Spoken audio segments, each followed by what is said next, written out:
Nagbabalik po ang Family Feud. Kanina, nanalo ng 100,000 pesos ang Ildefonso family. Kaya kasama natin si Pia. Siya ang unang lalaban dito sa Cash Money. Ang goal nila ay makakuha ng total cash prize of 200,000 pesos. At panalo din ng 20,000 ang napili niyong charity, Pia. Ano napili? GMA Kapuso Foundation. Thank you very much. Okay, so it's time for Fast Money. Give me 20 seconds on the clock, please. Sa inyong lugar, delikado ng maglakad sa gabi pagsapit ng anong oras? Go. 12. Name something na inilalagay sa bulak kapag gagamitin. Antiseptic. Sa banyo, name something na regular na pinapalitan. Sabon. Sport na walang ball sa pangalan. Swimming. On a scale of 1 to 10, gaano kabait ang teacher mo nung grade 1? 10. Let's go, Pia. Okay.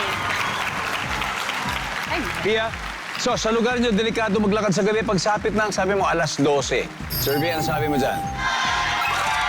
okay. Oh, yeah. Something na inilalagay sa bulak pag gagamitin, antiseptic. Survey? Yes. Nice. Sa banyo, something na regular na pinapalitan, sabi mo ay sabon. Sabi ng survey? Okay. Sport na walang ball sa pangalan, swimming. Sabi ng survey dyan? Yay! Wait. Scale of 1 to 10, gaano kabait ang teacher mo? 10. At ang teacher mo ay ang grade 1? Miss Kesa. Hi, Miss Kesa, if you're watching, hello po sa inyo. Ang sabi ng survey sa 10 ay... Awesome. Great start. Great start, Pia. Thank you. 78 to go. Let's welcome back Sean. Sean, may good news ako sa iyo. Ang utol mo, nakakuha ng 122. Ibig sabihin, 78 to go. Okay. Pwede. At this point, makikita na ng viewers sa sagot ni Pia. Give me 25 seconds on the clock, please. Sa inyong lugar, delikado na maglakad sa gabi pagsapit ng anong oras, Sean? 10 p.m. 10 p.m. 10. Name something na inilalagay sa bulak kapag gagamitin. Acetone. Sa banyo, name something na regular na pinapalitan. Tissue. Sport na walang ball sa pangalan. Swimming. Bukod sa swimming. Chess. On a scale of 1 to 10, gaano kabait ang teacher mo nung grade 1? 8. We need 78 points, Sean. 78. Okay. So, sa inyong lugar, delikado maglakad sa gabi pagsapit ng mga, sabi mga 10 p.m. Ang sabi ng survey dyan ay... Okay. Top answer ay 12 midnight. Nasagot mo, Pia. Okay. Something na inilalagay sa bulak kapag gagamitin, sabi mo ay acetone. Ang sabi ng survey. Ang top answer ay astringent or facial cleanser. Oh, okay. Sa banyo, something na regular na pinapalitan, sabi mo ay tissue. Ang sabi ng survey.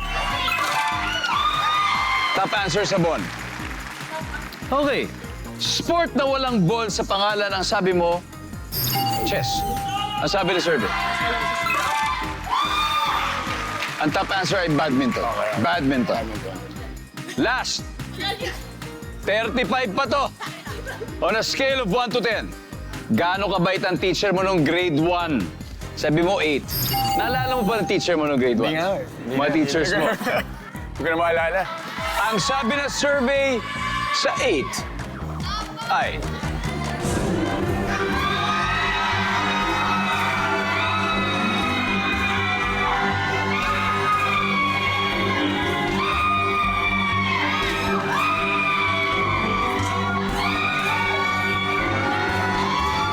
Top answer!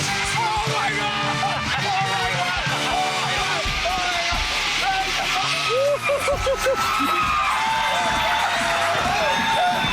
35, ang laki nun!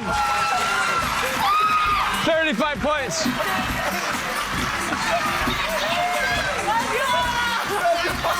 Wow!